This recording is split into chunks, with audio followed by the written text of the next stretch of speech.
Mr. President and Mrs. Reagan, to me, every journey is an adventure, and I can say that this one is an adventure in search of understanding and friendship.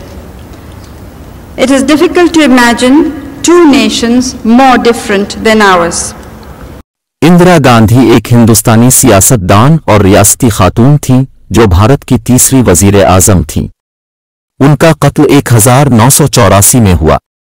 वो हिंदुस्तान की पहली और आज तक की वाहिद खातून वजीर आज़म थीं और इंडियन नेशनल कांग्रेस की रहनुमा के तौर पर हिंदुस्तानी सियासत में मरकजी शख्सियत। वो हिंदुस्तान के पहले वजीर आज़म जवाहरलाल नेहरू की बेटी और राजीव गांधी की वालिदा थीं, जो उनके बाद मुल्क के छठे वजीर आज़म के ओहदे पर फाइज हुए। इंदिरा गांधी को उनके दौर में दुनिया की सबसे ताकतवर खातून के तौर पर याद किया जाता है। उनके हामी जोग्राफियाई सियासी हरीफों यानी चीन और पाकिस्तान पर फतूहात के दौरान उसकी क़यादत का हवाला देते हैं। इंदिरा गांधी 19 नवंबर 1917 को इलाहाबाद में एक कश्मीरी पंडित खानदान में पैदा हुईं। उनके वालिद Jawaharlal Nehru Indian movement for independence की तहरीक में एक सरकर्दा शख्सियत थे और हिंदुस्तान के पहले वजीर आज़म बने। उनके वालिद अक्सर दूर रहते थे, सियासी सरगर्मियों की हिदायत करते थे या कैद में रहते थे, जबकि उनकी मां अक्सर बीमारी के बाइस बिस्तर पर पड़ी रहती थी और बाद में तपदिक यानी टीबी के मर्ज की वजह से जल्द मौत का शिकार हो गईं। उनका अपने वालिद से महदूद राबता था, ज्यादातर खतूत के जरिए ही बात होती थी। इंदिरा गांधी के भारत में मकबूल होने की बहुत सी वजूहात हैं। 1967 में हिमालय में मौजूद भारतीय रियासत सिक्किम की सरहद के साथ साथ एक फौजी तनाज़ा शुरू हो गया जो इस वक्त हिंदुस्तानी मुहाफिज रियासत था। हिंदुस्तान और चीन के दरमियान फूट पड़ गए। हिंदुस्तान ने चीनी हमलों को पसपा करके जीत हासिल की और उसके नतीजे में खित्ते से चीनी अफवाज को निकलने पर मजबूर कर दिया।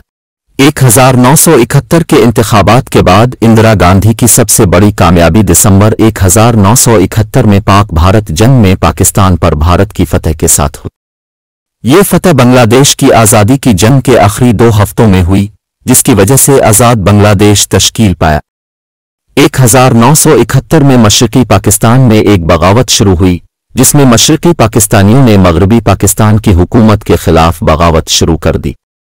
इसके जवाब में पाकिस्तानी सिक्योरिटी फोर्सेज ने बदनाम जमाना ऑपरेशन सर्च लाइट शुरू किया, जिसमें पाकिस्तान ने बंगाली हिंदुओं, कौम परस्तों और दानिश्वरों की नस्लकशी की। इंदिरा गांधी ने फौरी तौर पर फौजी सामान की फराहमी के जरिए बंगाली बागियों की हिमायत शुरू कर दी। इंदिरा गांधी की इस हरकत से वो भारत और बांग्लादेश में बहुत ज्यादा मकबूलियत इख्तियार कर गईं।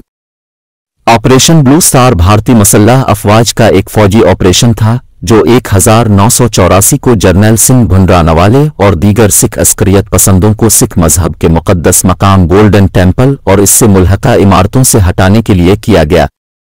ये मिशन इंदिरा गांधी की क़यादत में किया गया था। ऑपरेशन के 5 माह बाद 31 अक्टूबर 1984 को इंदिरा गांधी को उनके 2 सिख गार्ड्स यानी सत्तूनित सिंह और बेअंत सिंह ने कत्ल कर दिया था। ऑपरेशन ब्लू स्टार के बाद तमाम सिख गार्ड्स को टीम से निकाल दिया गया था, लेकिन इंदिरा गांधी ने बेअंत सिंह को निकालने से खुद मना किया था क्योंकि वो बेअंत सिंह को 10 साल से जानती थीं और इस पर भरोसा था। कौन जानता था कि वही बेअंत सिंह उनका कातिल निकलेगा। इंदिरा गांधी को उनके सिख गार्ड्स के कत्ल करने के बाद भारत में सिखों के कत्ल आम के फसादात शुरू हो गए, जिसमें लगभग 16,000 सिखों का कत्ल किया गया और भारत के हालात बहुत खराब हो गए।